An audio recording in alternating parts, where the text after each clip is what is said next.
How am I going to get in without anybody noticing?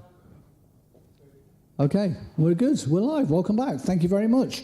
Did you enjoy your lunch? Yeah? I thought it was quite pleasant.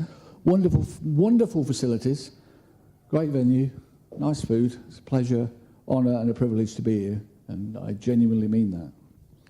This afternoon we've got an opportunity to go through the do's and don'ts of boardroom presentations so that we can refine what we've looked at earlier, and hopefully we'll get some tips that will allow us to get our projects successfully placed in front of a board so that we can get engagement and get the funding that we need to make our projects successful.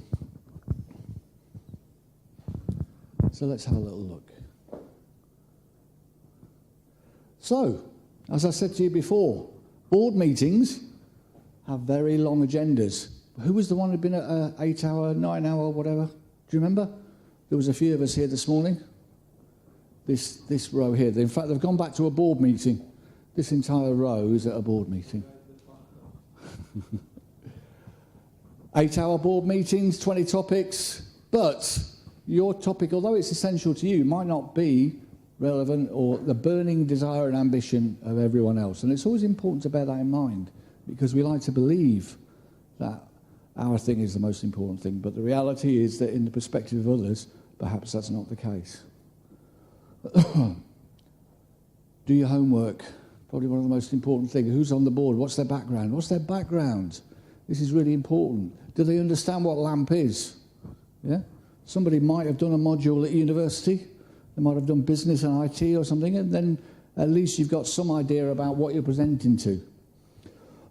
And find out what they already know. Some people might actually know some of this stuff. Try and save yourself a bit of time by not necessarily going over the ground rules. What's the most difficult question to ask today? I'll tell you. You ready? What is cybersecurity? Can anybody give me a definitive answer on that? Interesting question, isn't it? Yeah? Yeah, exactly. I know what IT security is, yeah? But what's cyber security? What makes cyber security different? Well, HVAC, heating, lighting, control, access, all those other electronic components that are not traditionally part of an IT team. That's what makes it cyber for me. By the way, has anyone ever, and I'm sure a few of you, who's in IT? You're in IT? Don't you think somebody's going to turn around from a board and say one day, don't you think you ought to do your job better? Like, why aren't we doing proper LAN and WAN management? Yeah? When people leave, why aren't we taking their accounts away? Yeah, I'm not saying you, but I'm saying in general. If we tightened up a lot, if we raised the professionalism in our game, I think you'd find that many of the problems that we're facing today would easily be avoided. The first one of this is probably the most difficult for you guys to actually work out, and that is ensure your board members get the papers that you're writing at least a week in advance. That gives them time to cogitate, ruminate. Now, you guys are still students? Who's still a student? All right. When do you do your assignment? The night before? The morning, yeah. Yeah, are you one of these people? Yeah, you're not. You do yours I used to panic. As soon as they issued me assignment, I was already late. Right? If you're like that, but you're not. Okay. Because you're an engineer. That's supposed to qualify it. Is it? Okay. But I would make sure that they have your papers at least a week in advance. I think that's extremely important, because then they'll have the time to really understand what you're setting out to do. They can't possibly understand everything you're trying to achieve in the moment that you just walk in there and say that to them. So I would suggest that that is a critical element. If there is a deadline, make sure that you meet it early, like Mr. Superstar over here, right? He's my new star baker, right? You were star baker, but you've gone down a bit now. You know about star baker, don't you? You know about star baker? You're all just laughing and you don't know what star baker is. You ever heard of the Great British Bake Off? Do they have the Great Romanian Bake Off, where they have a baking competition, where they make cakes on television in a competition? Yeah, and each week they award a star baker. Okay, well, in England, it's a great honour and a privilege to be a star baker. So it's now with you. Lost, gone. What are you going to do to get it back? Try and meet deadlines, because it's about other people's understanding. It's like people who are late. People who are late assume other people's time has no value, right? Because otherwise they'll be kept waiting. So it's really important that we do this. And for God's sake, don't keep it as a surprise, all right? All you're doing is getting their shackles up, making them feel like they're completely, taken by surprise, unaware of what's happening.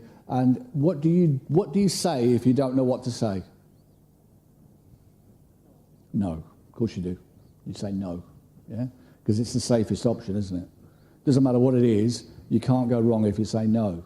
So it's really important that we don't get him in that, yeah? The reason why I put it's not an Agatha, hello, how are you? Are you okay? Are you back? Okay, can I just recap on some of the most important elements just for these ladies here before we carry on? In no mar, okay? It's very important that we get that in. It's the reason why I put it's not an Agatha Christie novel is it's not your greatest life story, it's just a proposal. So keep it succinct, to the point and accurate. Don't embellish, don't use flowery language, don't get caught up in all of that. And give them the tools to make the decision. In other words, present them with the facts and figures. Present them with the issues in a way that they get to make the final decision. Now, if you're like me, a control freak, it's very difficult to hand over that, because what you really want to do is you want to go in there and persuade them that they're going to do what you want. Isn't that correct? That's what you want, right? But the easiest way to achieve that is actually to empower someone else to have the decision. And if you present your case in a strong enough manner, that will happen anyway. It's just far more difficult to let go and do that. For God's sake, do not go over your allotted time. Has anybody ever been to a conference? You must all been to a conference. Yeah, one? You've spoken at a conference. You've spoken at a conference. Yeah? Smile. Yay! You've spoken at a conference, haven't you? Yeah?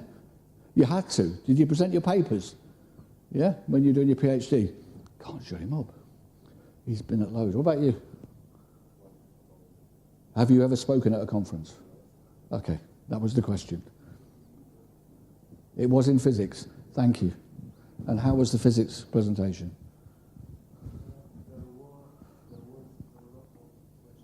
Was there?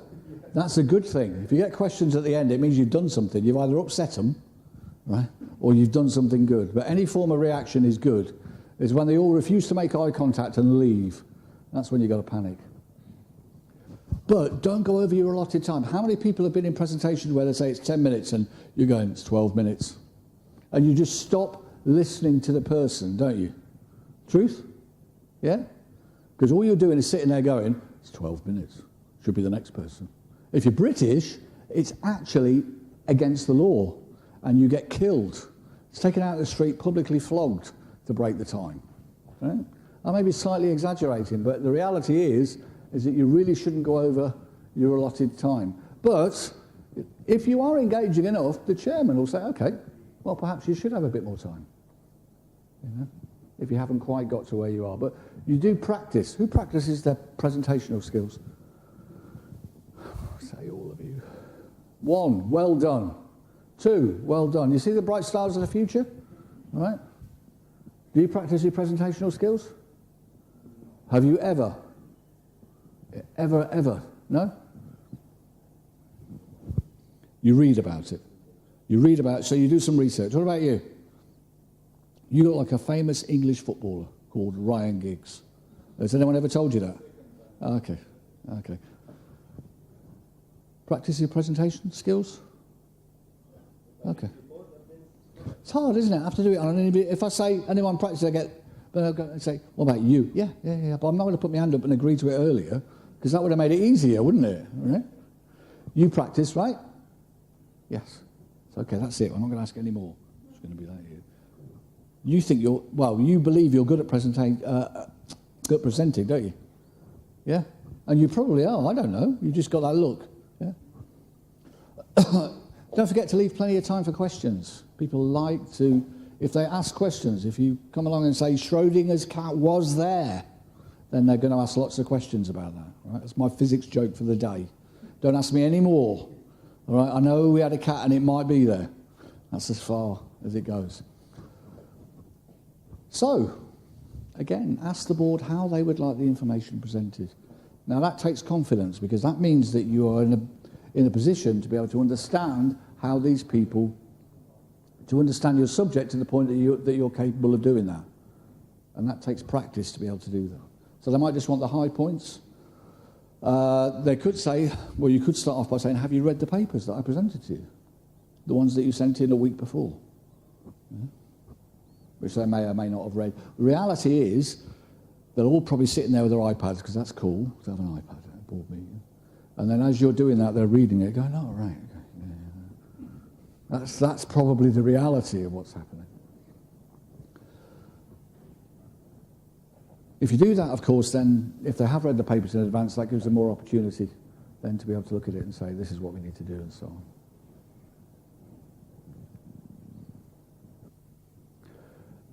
Unfortunately, I'm going to swear now, are you ready? Bullshit baffles brains. Right? So if you act confident and you appear confident about what you do, that a lot of people will believe what you say because of how you are. And that is one of the great tragedies of life. In fact, that's how most politicians survive. Right? But we need to be, people judge this, you're judging this course on me. That's a simple fact. I know that. And when you do a presentation, people will judge it on you. It's almost like the subject matter is secondary to what's happening. It's about how you are and how you engage. You agree? You're looking a bit sceptical, that's all. So I just thought I'd have a look. No? Okay. Stay calm. Not always easy. Trust me. I've had people smash up IT equipment in front of me. No, I have. Students, you're not going to get to do what, and then that's it. There's no bit after that. They just start smashing things. All right. But you have to remember that their anger is about them, it's not about you. So what you have to do is maintain control of the situation, and the first way you do that is to stay calm. Let things happen around you. And for God's sake, don't bullshit. Sorry, fake it. Did I say bullshit? I meant fake it. The most important question on earth is the one that you ask, you don't know. If you ask me something I don't know, I will say I don't know, but I will find that out for you and go back to you. You will get infinite amount more respect from people if you say that than if you say, oh, well, yeah, and waffle some inane answer. Always just tell the truth. Nobody knows everything. Yeah? Apart from you, obviously. I can see how naturally gifted you are at everything. But outside of that, the last bit about is, does anybody know Myers-Briggs? Personality types? Yeah? Okay. Anyone else? So there are surprisingly enough, there are different sorts of people in the world. And different people ask things in a different way and understand things in a different way. So some people might ask you very direct questions. Some people might wander about to get to the same point. But the reality is that's just how they are. And we need to understand that. Particularly when they're asking something about your lamp stack, and they're actually asking something quite specific about that, but they've got no idea they're asking that, and they're over here asking this. But they're actually asking about that. And what you have to do is be patient enough to bring them back to that point and understand how they work. And that takes skill as a negotiator, skill as a narrator, and I mean negotiator. Because we are right now we're negotiating, right? You are consenting to listen to me, right? I could change that by being completely, carrying on being useless, and at that point you might just get up and walk out, yeah? So we're constantly negotiating. make sure you make the options clear about what decisions they have to make, so that they know they've got a decision to make, and give them the choices that they can have about doing it. Be upfront, be honest, be straight. I've never met... Sorry, did somebody say something? No? The most important thing you can ever be in life is straight. If you're straight up, people respect you for it, despite all sorts of evidence to the contrary. And for God's sake, when it's time to go, go. Bye. When it's time to go, go. Don't hang around. And don't linger. Right? They've got other things to do. And they've got other confidential issues to discuss, and they might not actually want you there. In fact, they might actually want to talk about you. And they might actually be saying some good things. And you might be stopping them saying some good things because you're getting in their way. So always bear that in mind. Final session. And then we can all go to the beach. I've seen the beach. It's really nice, isn't it? I looked at it this morning because I came in the dark. I went, wow. It's like proper nice here, isn't it? English joke. Never, ever, ever, ever complain about the fact that you were kept waiting. Because their meetings will overrun. I was 2 weeks ago, I was in Malaysia, and I was invited out there by Air Transport Association to deliver a presentation to their board on cybersecurity. And they flew me out there. And my presentation was at 10 o'clock in the morning. 20 past 11, I'm outside. Don't you know how important I am? I've come all the way from England. You can wind yourself up into a frenzy. And it's got nothing to do with you. It's just that they had other business to take care of. So when you go in, you say, oh, sorry, oh, that's fine. Bastard. But you just smile and say, it's okay, yeah. Don't grumble about it, because it'll jaundice your view, right? Let you into some secrets. Have I said really nice things about Romania? Have I said really nice things about Constanta? Have I said really nice things about your university? Have I said really nice things about your cybersecurity centre? Yeah? All the way through, haven't I? At each stage. It's not a lie, it's okay. But that's part of it, yeah? Not to alienate people, not to get people's back up. You may be kept waiting outside, which is probably the most common way. Yeah, called in, like an interview. Don't, under any circumstances, ever listen to anybody else presenting. I don't. I pay absolutely no attention to what anybody else is ever doing. The only thing I care about is what I'm going to do. Because if I start thinking about what they're doing, by the time my little head's finished, they're better than me, I'm useless, they've got everything, and I'm going to go home, and I don't even know why I'm here in the first place. That's my internal dialogue. So for me, it's better just to stay out of the way. Most of this is about confidence. Most of this is about believing in yourself. It's got nothing to do with technology. It's got nothing to do with boards. It's about how you believe in yourself. Oh, yeah. And while I'm here, that coffee machine's crap, right? And I want you to change the coffee machine in the lobby because I hate it. And do you know the parking lines in the car park are straight? And if you had them in a zigzag, you could get four more cars in, right? How do you think that's going to go down? But that's what people do. They lobby on other stuff, yeah? Don't talk about the parking infrastructure. Stick to the reason why you're in the room. Sometimes people think it's their golden opportunity to shine, and it's their most important time in life. Again, finally, don't use jargon. All of you understand what an API is. Who doesn't? Tell the truth. Who doesn't understand what an API is? You don't. That's fine. Excellent. In England, we do it more like this. Right, so one person. Do you know what an API is? Why do you put your hand up then? Okay, would you like to tell him? You, Mr. Techie. Yeah, what is an API? Yes. Oh, it's all right. He's the big dean, and he got it right. Sorry, couldn't resist. Application programming interface. Yeah, it's quite a common term in the world of IT, right? But for most of you, if you're not involved in that, you wouldn't know what it is. Yeah, don't get grandiose. It's not a complete sea change. Yeah. Don't use overinflated statements. It just alienates people. Do not air your political inclinations. It took me a long time to realise in life that people with different political views than mine can still be nice. And I never thought that was possible. What do you mean you vote Labour? What do you mean you're a Conservative? But don't air your political bias. It's very important. And don't use off-colour jokes. Does that make sense? Do we understand what we mean? Don't just go off by saying silly things that might cause some problems. Although I'm known for it. I have to say, I've got the biggest mouth. I watch words come out of my mouth like that, and I go, whoa. And by the time I've tried to grab them, they're back again.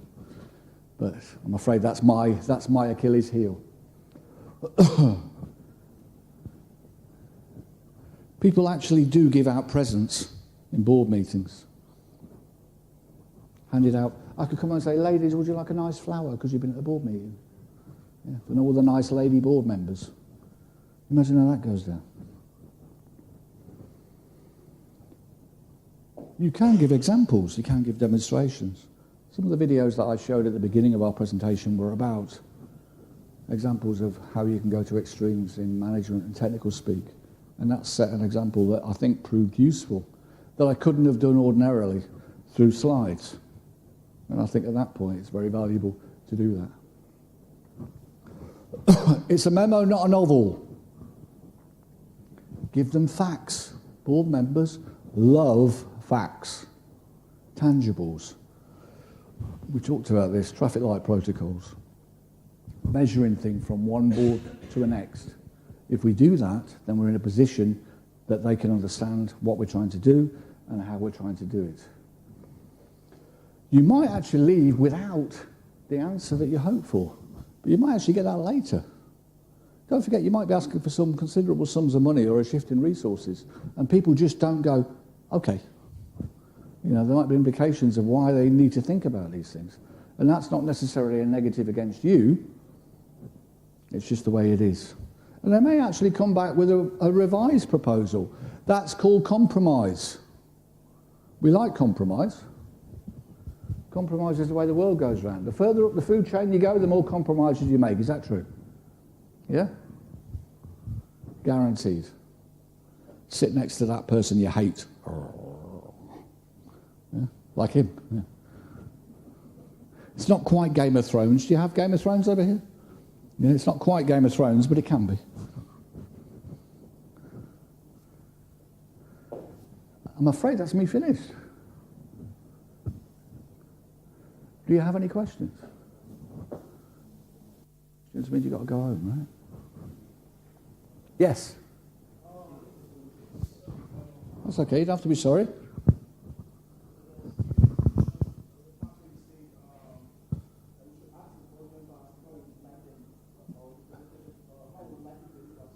Yep. Okay, well, what I would do when I got to know the board members earlier, I'd find out how other people are presented to the board. So I wouldn't watch them, but I'd say, do you normally do a PowerPoint presentation? Is it a written report? Is it this, that? And find out what the norm is for that particular environment. Yeah, so some people might do PowerPoint, some people might do written, whatever. So I'd find out what is the tradition or accepted means within that environment. Yes. Yeah. I'd do it before I got into the meeting. Yeah, I'd find them around. Yes, particularly if you send it in a week before. If you send your documents in a week before, say, how would you like this presented, they are going to tell you. Don't forget, they're going to cooperate with you, otherwise they wouldn't have you on the agenda. They are actually not your enemy. Call me sir again.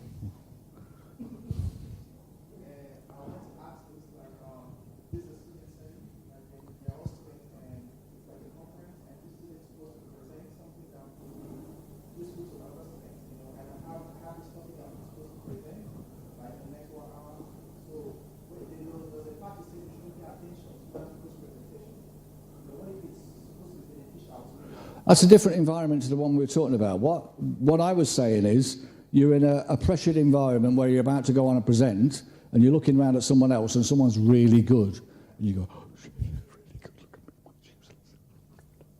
And you panic. That's no good. But I always get all of my students to present to each other, because I think it's really important that you get them in that environment to be able to critique and understand each other. Because without having decent presentational skills, you won't get anywhere. Simple. You need to have those skills. And most people hate them. Most people hate presenting, don't they? Do you like presenting? No, you hate it, don't you? I'd drag you right up the front. I would. And I'd make you do it for a week, you see? But eventually that goes away. Right? And then eventually you get to the point where you can present properly, and then you'll hate me. But when you go for your next interview, you'll thank me. Yeah? Any other questions? Sorry, Mr. Physics. I don't really know about the cat. An antivirus for my computer. Am I cyber secure? No. Antivirus is at best 50% effective. No, it's not. It's what I would consider to be best practice within an environment, but it's certainly not going to protect you. That's it. Hands up, all those people have been hacked. Right, all your hands should be up because you've all been hacked, you just don't know it.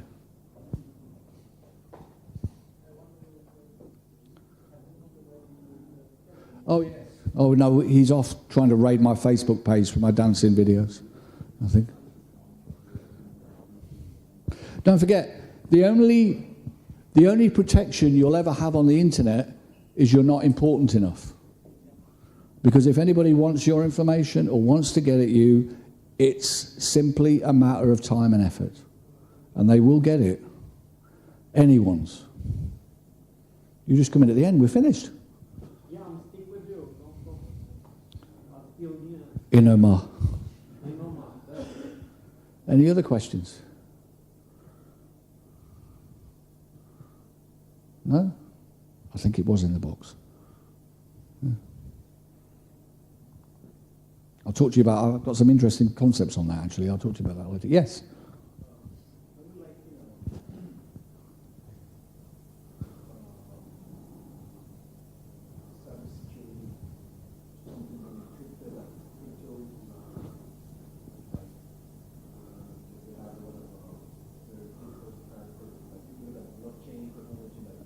I know blockchain, I know cryptography, yeah.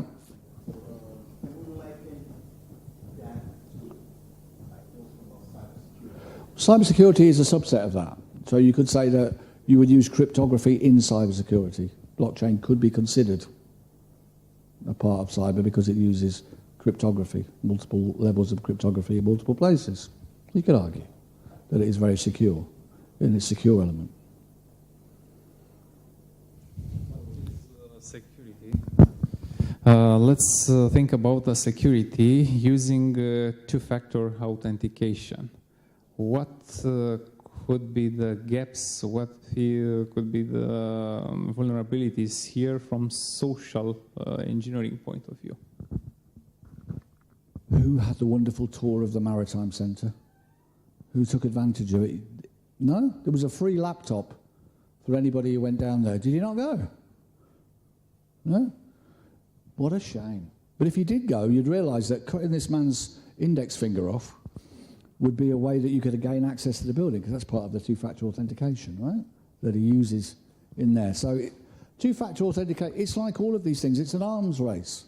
One person does this, one person does that, and so on and so on and so on. And it just goes up a chain. And it will always be that way. So they had iris recognition at Heathrow Airport, I don't know, 7, 8 years ago. And of course, somebody made a ridiculous statement. Oh, by the way, they didn't carry it through because the implementation of the technology wasn't good enough. But they said it can't be hacked. What a stupid thing to say, isn't it? I can't hack it. It's just like a red rag to a ball. So what they did was the hackers actually just hacked the database, got the authentication protocol of the iris, cloned that, and just re-represented that to the database, and then you're in. So you circumnavigate the whole iris recognition system altogether. Slightly diverse, but there you go. Any other questions?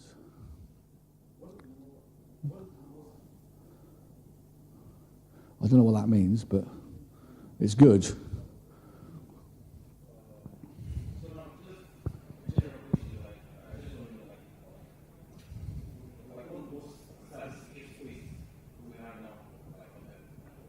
The computer that's unplugged and buried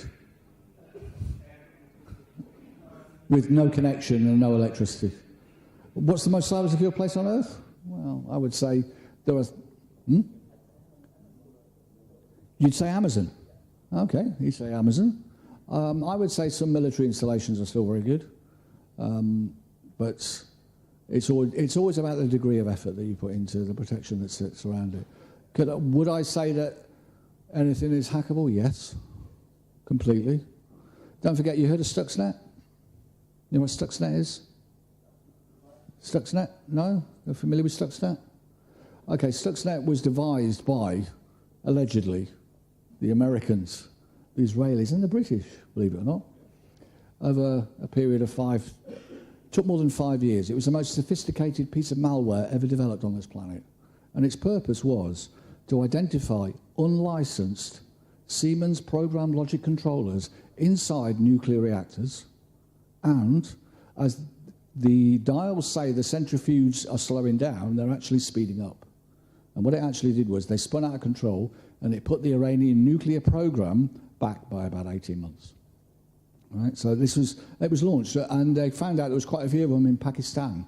They didn't realise at the time, actually, but when they released them, they found there was quite a few nuclear reactors. By the way, there is I'm going to buy an unlicensed nuclear reactor on some form of eBay somewhere. I don't quite know how that works, but you can actually go and do that.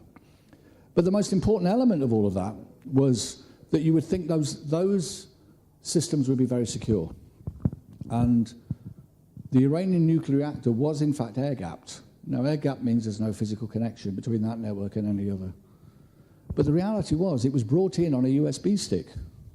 So social engineering actually broke into one of the most secure places on Earth because somebody injected a USB drive into their systems.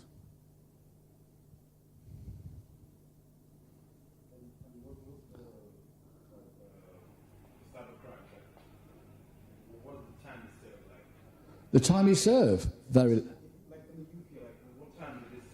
It doesn't matter because it's ironic because national laws have got no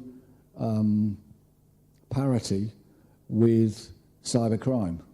So in other words, there are many cybercrimes that can be committed in South America, Russia, wherever you like, and they can be committed in the UK, but you can't catch them because they're in China or Russia or South America, where you've got no extradition treaty. So if you are a person who decides that you want to do it inside the UK and you get caught, well, that's fine.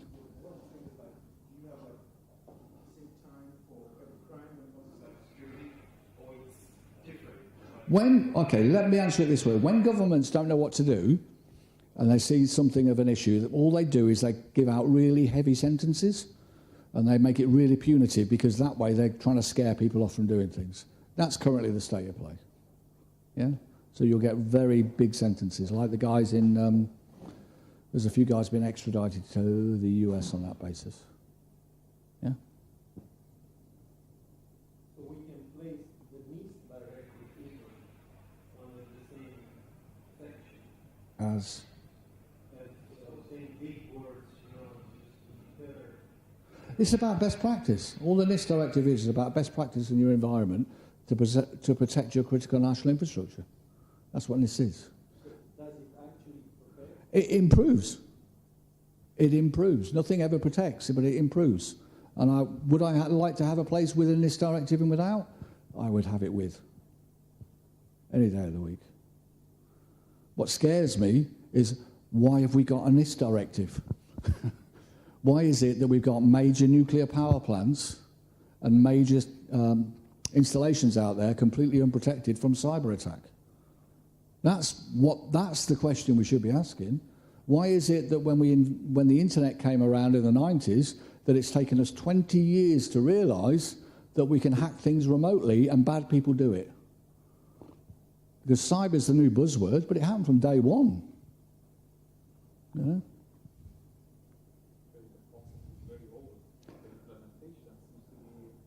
The only justifiable argument with that would be is that because of the advent of broadband and because there's now a decent network infrastructure on a global basis that people can access these things, which they couldn't have done in 1995. Were you alive in 1995? 2 years old. This is how the internet used to sound. Whoosh, whoosh. Does anyone else remember that? Yeah? Dial-up modems? It's quite difficult to do a major hack when you've got a 150 kilobyte connection. Any other questions?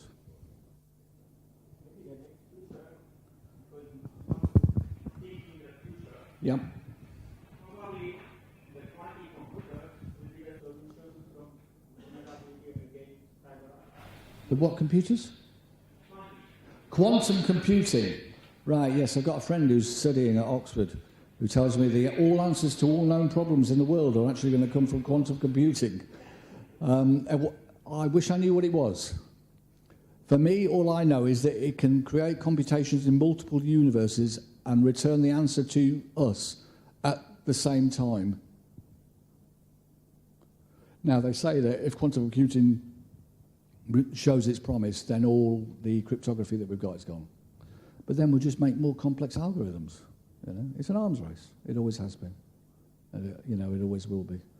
But I'd like to see quantum and blockchain. I think there's an interesting little thing there. If it does come out with a promise that it says, then it should have an impact on blockchain.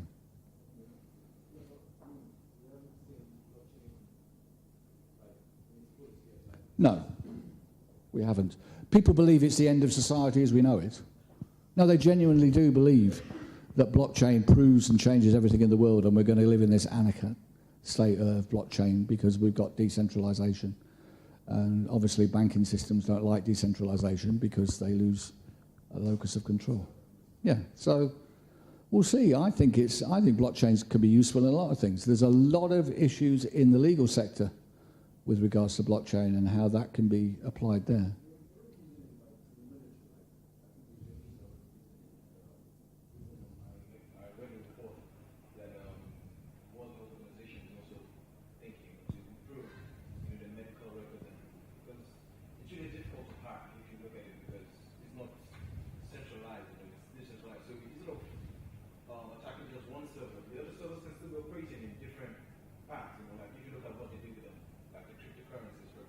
Mm-hmm. It's a huge aspect that we're talking about how secure that was, because even to hack it, you need like over 23 codes, to. Yeah, but this is all true. But I would say to you that the algorithms used for hashing passwords on websites were considered unbreakable 15 years ago, and now you'll do it in under a millisecond.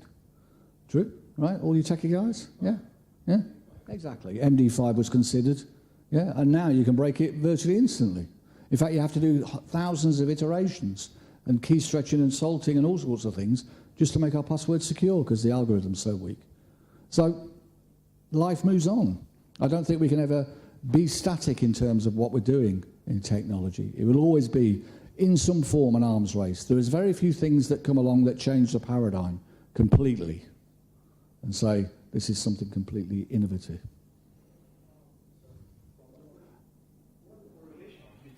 Cyber optics and cyber security. Cyber optics. I have no idea. Cyber optics being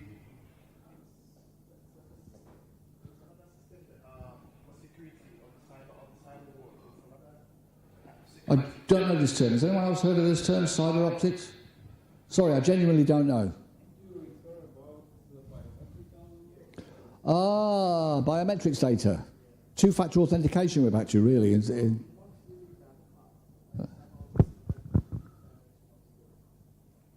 So what are you saying? Using...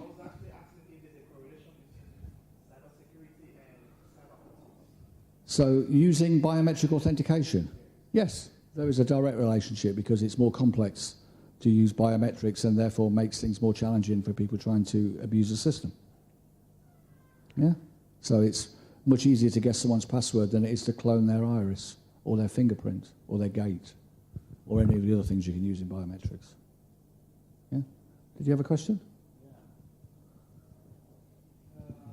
from your point of view, is the blockchain a solution to combat the fake news? Well, it could be a solution to world hunger. It's been purported to be a solution for everything. No, it's not. I think fake news is fake news, and it depends on the delivery mechanism. So you might be able to, it might do something towards addressing it, but whether everyone would adhere to that, I don't know. We've just got to accept that news is fake. Yeah? Surprisingly enough. Yeah? And I mean that we've been told lies since news has ever began, but now we have to question it because lots of people can do it.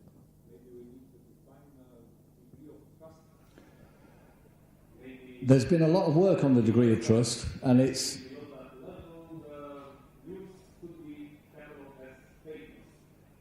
Maybe, yeah. I haven't looked into that area of research, but it's fascinating. I don't know. Trust is such an emotive word. So to define trust in itself and then place that on electronic format and then bring news into it is a decade's worth of research that most people would look at it and go, why are you doing that? So...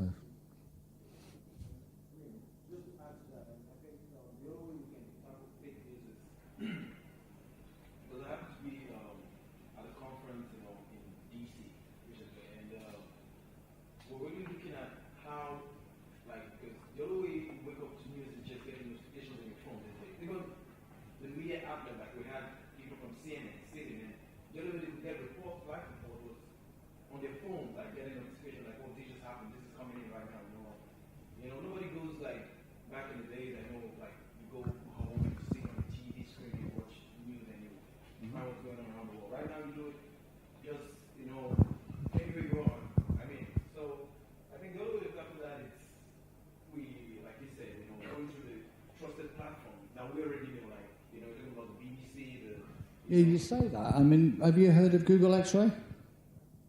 Yeah, has anyone?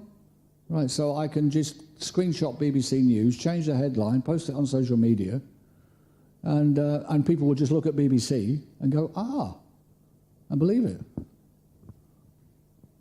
That's fake news.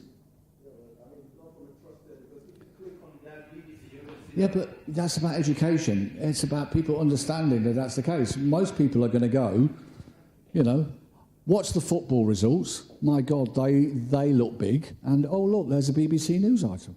That's as far as they're going to go. What's your attention span on social media?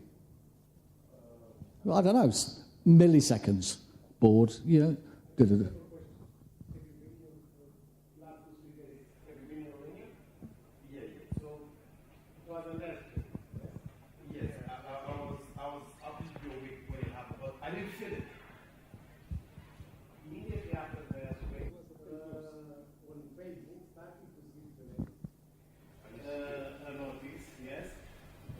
Someone predicted on 15th of August the earthquake, yes? And everybody, look what happened, because of Facebook. And okay, I think we can here brainstorm to find at least 3 or 4 different ways to do it. Yeah? But everybody was, astonished. There are people in Romania who are able to predict earthquakes. Speaking about fake news. I saw that too, but I mean, they also looked at the magnitude of the earthquake. He said it was going to be worse.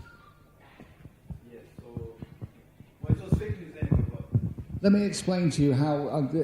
I'll give you a little brief scenario of what's coming up on Wednesday, for those of you who won't be here on Wednesday.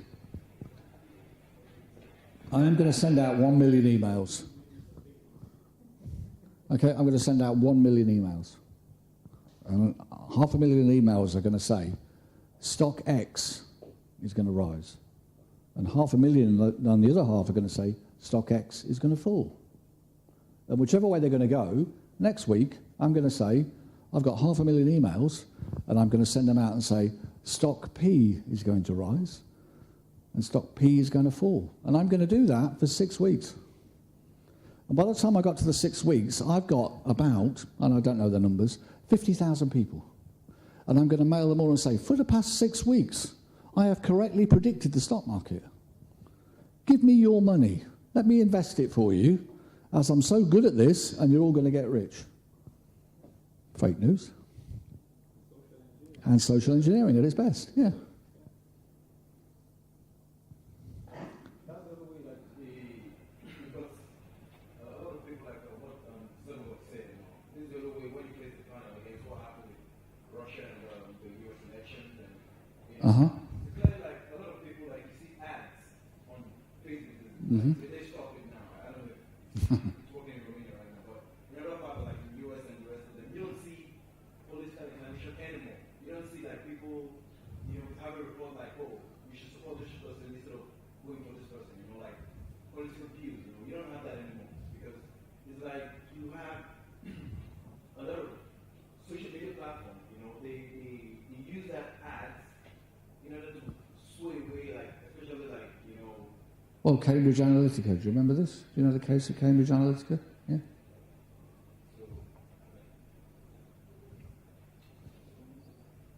Fake news. I'm fake news.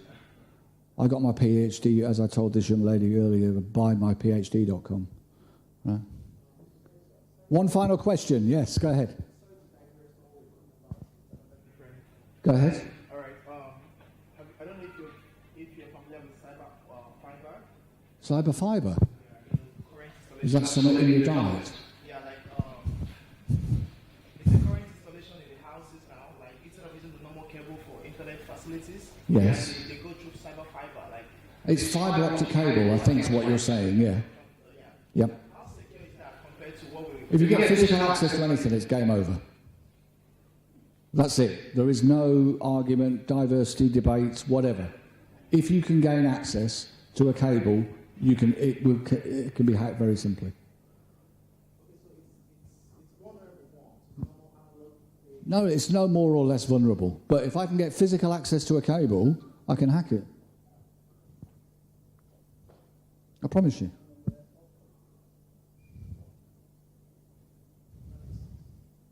It's the way of the world.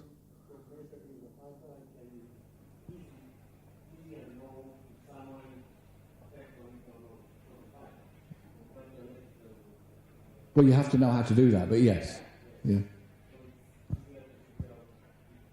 If it's being tapped. Okay, that's a fair point. So it's easier to detect. Shall we have a cup of tea? Are we good? Can I just say one final thing? Inamar? Inamar. Is that it? Thank you very much for your time. I hope you've enjoyed the session. And please come back tomorrow and on Wednesday where we'll have similar. 10 o'clock tomorrow, yeah. I look forward to seeing you then. And thank you.